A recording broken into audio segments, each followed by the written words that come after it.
एक शाम प्राची टीवी पर सीरियल देख रही होती है। तभी उसकी सास वहाँ आती है। अरे सीरियल में तो ऐसे मग्न है जैसे आज रात का खाना पड़ोसी आकर बनाएंगे। मुझे पता ही नहीं था आपने अपने बेटे की शादी पड़ोस में भी की हुई है। हैं?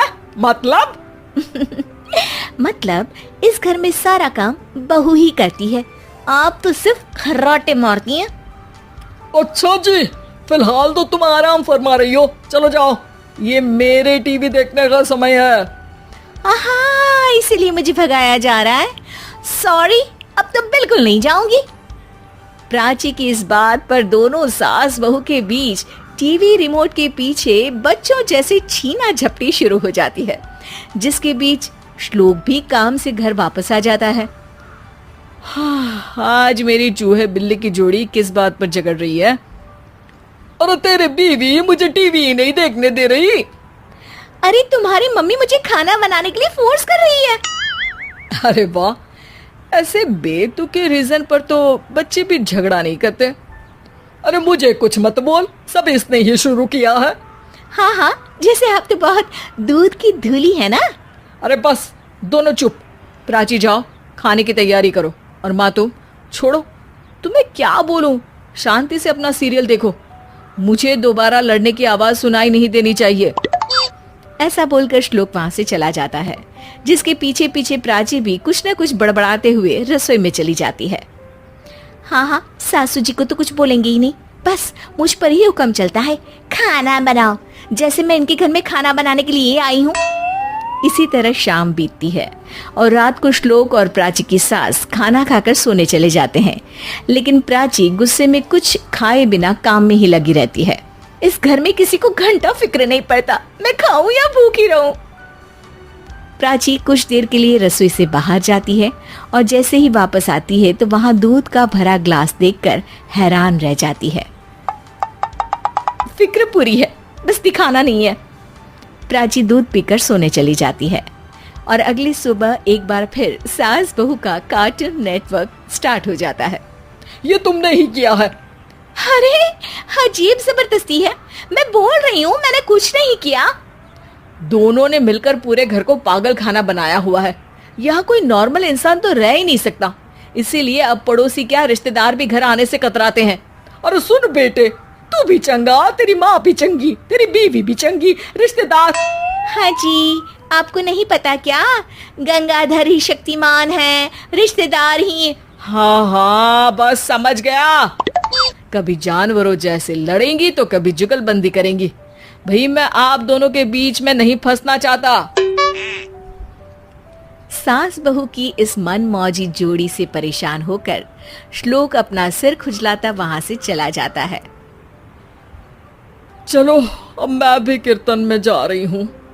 इस पर जैसे ही सास कमरे में अपना पर्स लेने जाती है तो वहां नाश्ते की प्लेट रखी देख मुस्कुराने लगती है और नाश्ता करके घर से बाहर निकलते हुए कुछ पैसे टेबल पर रख जाती है, जिसके कुछ देर बाद सिलेंडर वाला घर आता है। ओ मोरी मैया, मैं सिलेंडर के बारे में तो बिल्कुल भूल ही गई थी। घर खर्च के सारे पैसे भी मम्मी के पास है और श्लोक से बोला तो उल्टा 4 बात सुनाएंगे। प्राची ये सोच ही रही होती है कि अचानक उसका चेहरा चमक उठता है और वो घर में आकर इधर उधर देखने लगती है। तभी उसकी नजर टेबल पर रखे पैसों पर पड़ती है, जिन्हें वो सिलेंडर वाले को दे देती है। ये सब श्लोक देख लेता है। अच्छा बेटे, इतना बड़ा घोटाला, सबके सामने मैं तेरी दुश्मन और पीठ पीछे तेरी मेरी यारी। इस पर श्लोक एक प्लान बनाता है और शाम को सब एक साथ बैठे होने पर बोलने लगता है। माँ, तुम दोनों की बहुत लड़ाई होती है, इसलिए मैं सोच रहा हूँ कि प्राची को उसके घर छोड़ाऊं, इससे वो भी खुश रहेगी और तुम भी। अचानक श्लोक की ये बात सुनकर सास बहू शौक से उसकी तरफ देखती है। अरे ऐसे कैसे घर छोड़ाओगे, मुझे कहीं नहीं जाना। अरे तुमने बोला नहीं पर मैंने सुन लिया, तुम्हें मम्मी के साथ रहना अच्छा नहीं लगता, मुझे पता है। अरे वाह, अरे जब बहू खुद कुछ काम बोले तो वो तुझे सुनता नहीं, और अब जो इसने बोला ही नहीं वो तू समझ गया। जब उसे नहीं जाना तो फिर जबरदस्ती क्यों कर रहा है? अच्छा, फिर आपको मौसी के घर छोड़ाता हूँ, बस अब आप दोनों एक घर में एक छत के नीचे नहीं रह सकती। मैं इस टॉम एंड जेरी की जोड़ी को और नहीं झेल सकता। है? ऐसे कैसे नहीं रह सकते? तुम्हें इतनी दिक्कत है तो तुम्हारा बोरिया बिस्तर पैक कर देती हूँ, लेकिन मम्मी जी कहीं नहीं जाएंगी। बिल्कुल यही सुनना था मुझे। अगर दोनों में इतना ही प्यार है फिर हर वक्त ये लड़ाई का नाटक क्यों करती हो? देखा मैंने कैसे माँ किचन में दूध रखती है और तुम उनके लिए कमरे में नाश्ता रखती हो, और कैसे वो पहले ही तुम्हारी दिक्कत समझकर घर में पैसे रखकर बाहर जाती है। अरे भाई, इतना ड्रामा तो डेली सोप में भी नहीं होता जितना तुम दोनों ने इस घर में फैलाया हुआ है। तू हमें टॉम एंड जेरी बोलता है ना, तो याद कर वो दोनों भी एक दूसरे को बाहर वालों की बुरी नजर से बचाने के लिए हमेशा सबके सामने लड़ते थे, लेकिन अकेले में दिक्कत के समय मदद भी तो करते थे। बस हमारा रिश्ता भी कुछ ऐसा ही है। और वैसे भी अगर सास बहू में तू मैं नहीं होती तो दुनिया वालों को कहानियां कैसे मिलेंगी?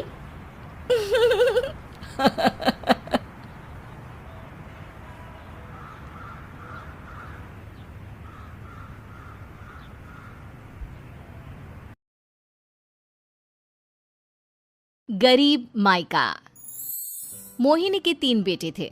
पति खूब अच्छा कमाता और बड़े घर के ऐश सब था मोहिनी के जीवन में, लेकिन एक चीज जो नहीं थी वो थी सुकून। मेरी बहन और मेरा भाई दोनों गरीब, लेकिन मैं मेरे पास तो नोट की बरसात है। तभी मोहिनी की बहन बीना उसके दरवाजे आ जाती है। अरे मोहिनी, कैसी है? मेरे घर में ना सिलेंडर खत्म हो गया है। तेरे पास तो इतने पैसे हैं, भरवा देना मेरा सिलेंडर। पैसे जैसे ही आ जाएंगे मैं दे दूंगी। तभी मोहिनी का पति राकेश आ जाता है। क्या है बिना, ये अपने घर की परेशानी हम लोगों के घर ना गाया करो। तुम्हारी बहन को तुम लोगों पर तरस आ जाता है और वो पैसे देने लग जाती है। मुझे ये बिल्कुल पसंद नहीं है। ओ जीजा जी, नहीं, मैं तो वो बस अच्छा मैं चलती हूँ। बीना वहां से चली जाती है। उसके जाने के बाद अच्छा किया जो आपने सुना दिया। अरे न जाने क्या सोचकर मेरे घर आ जाती है कि जैसे यहाँ तो भंडारा भरा है। अरे कितना तो दे दिया। अच्छा जी, जरा 1000 तो देना। वो बिन्नी दीदी है ना, उनके घर जा रही हूँ। उनका पोता हुआ है तो मुंह दिखाई दे दूंगी। हाँ, उन लोगों के आगे तो शो ऑफ किया करो।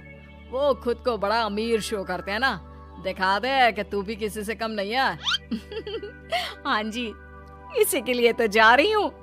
मोहिनी तैयार होकर अपनी बुआ की बेटी के घर जाती है, जहाँ उसके पोते का कार्यक्रम चल रहा होता है।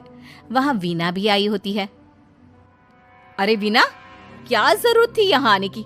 तेरे घर पर गैस नहीं है तो वो भरा लेती। क्या करूँ मोहिनी, बुआ को बुरा लग जाता नहीं जाती तो।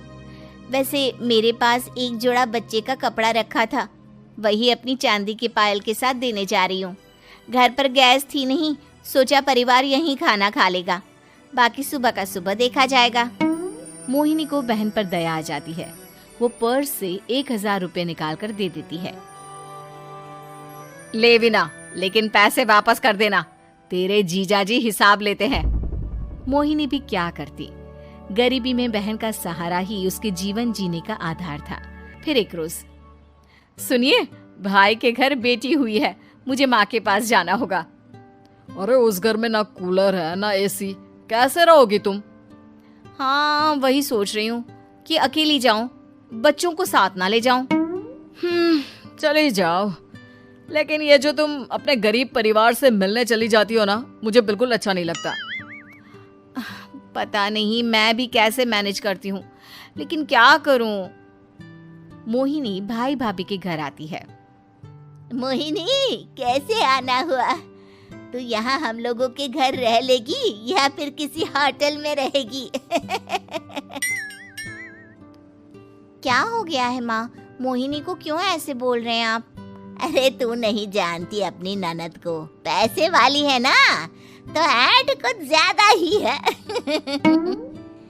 मोहिनी को माँ की बात का बुरा नहीं लगता है, क्योंकि उसे पता ही नहीं चलता कि माँ उसे जली कटी सुना रही है। वो भाभी की बच्ची के साथ लेन देन करती है और वहाँ से चली जाती है। उसके जाने के बाद, माँ क्यों आप मोहिनी को इतनी सारी बातें सुनाती हो? भाई का बेटा बोल पड़ता है। माँ, क्योंकि दादी जानती है कि बुआ के अंदर घमंड है। सही बोल रहा है मोहन। बहू भले तुझे ना दिखता हो, लेकिन मुझे और मोहन को दिखता है कि वो कितनी घमंडी है। मोहिनी मायके आती है जहाँ गरीबी के कारण चीजें कम होती हैं। इस मोहन के बच्चे को काम पर लगा दो ना, किसी दुकान या किसी होटल में। बर्तन धो लिया करेगा, कम से कम 4 पैसे और आएंगे घर में। देख मोहिनी, माना तेरे पास पैसा है, लेकिन तेरे भाई के दिन इतने भी बुरे नहीं चल रहे कि वो अपने बच्चे की पढ़ाई रुकवाकर उससे बर्तन धुलवाए। मोहन माँ की ओर देखता है, जैसे आंखों से बोल रहा हो, देख लिया बुआ का हाल। हाँ मोहिनी, बात तो सही है, लेकिन अभी मोहन को पढ़ना है। आखिर तुम भी तो अपने दोनों बेटों को पढ़ा रही हो ना। मेरे बेटों से कैसे कंपेयर कर सकती हैं आप? अरे वो तो कलेक्टर बनेंगे। हाँ, कल को वो मोहन को नौकरी में रख लेंगे, क्यों? मोहिनी कुछ दिन और रहकर चली जाती है। धीरे धीरे दिन बीतता है। मोहन बड़ा होता है और कड़ी मेहनत से सफल भी हो जाता है। मोहिनी, माँ के जाने के बाद तो तुमने भाई भाभी के घर जाना छोड़ ही दिया, क्यों? वो क्या है ना, उन लोगों का घर छोटा है, मेरे बच्चे जाना ही नहीं चाहते। पर तुझे क्यों अचानक मायके की बात याद आ गई? यार, मेरा तो मायका है, भाई भाभी है, मेरा तो आना जाना लगा ही रहता है। हाँ, क्योंकि तुझे आदत है ना ऐसे छोटे से घर में और कम पैसे में रहने की। वैसे क्या खबर है आजकल मायके की अपने? अब वो घर छोटा और कम पैसे का नहीं रहा, क्योंकि मोहन तो बहुत बड़ा आदमी बन गया है। फिर क्या? मोहिनी भाभी को फोन करती है। मोहन किसी बड़ी कंपनी का मैनेजर हो गया है क्या भाभी? क्या ये सच है? हाँ मोहिनी दीदी, अब तो हम लोगों के गरीबी के दिन कट गए। आपके भाई ने कोई अच्छे कर्म किए होंगे जो हम लोगों का बेटा इतना अच्छा कमा रहा है। देख लो भाभी, पहले भी आपने कई गलतियां की थी, आप थोड़ा संभल कर चलना। भाभी को मोहिनी की बात समझ में नहीं आती कि वो क्या कहना चाहती है। फिर एक दिन वीना मोहिनी से कहती है, मोहिनी, हमारा भतीजा मोहन अच्छा कमा रहा है, क्यों ना मैं अपने बेटे की नौकरी के लिए उससे बात करूं? अरे बुआ का बेटा है, ये सोचकर मदद तो करेगा ना। हाँ हाँ, क्यों नहीं करेगा, उसके बुरे दिन में तो हम भी खड़े थे। मोहन को वीना फोन करती है और अपने बेटे की मदद करने की बात करती है। हाँ हाँ बुआ, क्यों नहीं, आप सिद्धार्थ को भेज दें, मैं अपनी ही कंपनी में उसकी नौकरी करवा देता हूँ। दिन बीतते हैं, अब वीना के हालात भी अच्छे हो जाते हैं। क्या बात है वीना, तूने भी कार ले ली, वो भी इतनी अच्छी? हाँ मोहिनी, अपने भतीजे के कारण तो हम लोगों के दिन अच्छे हो गए। उसने सिद्धार्थ की नौकरी लगवा दी है, वो भी शानदार। ठीक है, लेकिन पैसे ख्याल से खर्च करना। वो क्या है ना, पैसे आने आसान है लेकिन संभालने मुश्किल। मोहिनी घर पर अपने पति से बात करती है। देखो ना, सबके पास पैसे हैं, एक वक्त था जब मैं ही अमीर हुआ करती थी। लगता है कि ज्यादा दिन नहीं रह पाओगी, मेरी नौकरी को कुछ साल ही बचे हैं और तुम्हारे दोनों लड़के निकम्मे हैं। उन लोगों को बोलो ना कि नौकरी करे। तभी वहां मोहिनी के बेटे भी आ जाते हैं। अरे हमें क्या मोहन समझा है जो दिन रात गधे की तरह काम करते रहे? खैर, दिन फिरते हैं और मोहिनी के पति की नौकरी भी खत्म हो जाती है। मोहिनी क्या करे, थोड़े से पैसे में गुजारा नहीं हो रहा है। तो क्या करे, मेरी समझ में कुछ नहीं आ रहा। मोहन को बोलो ना कि वो इन दोनों के लिए नौकरी देखे, जैसे सिद्धार्थ के लिए नौकरी देखी है। मोहिनी क्या कहती, उसे अपने वो दिन याद आ जाते हैं जब उसने भाभी से मोहन को नौकर बनने की सलाह दी थी।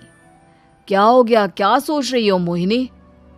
यही कि वक्त कभी भी किसी का भी पलट सकता है, ऊपर वाले से डर कर रहना चाहिए।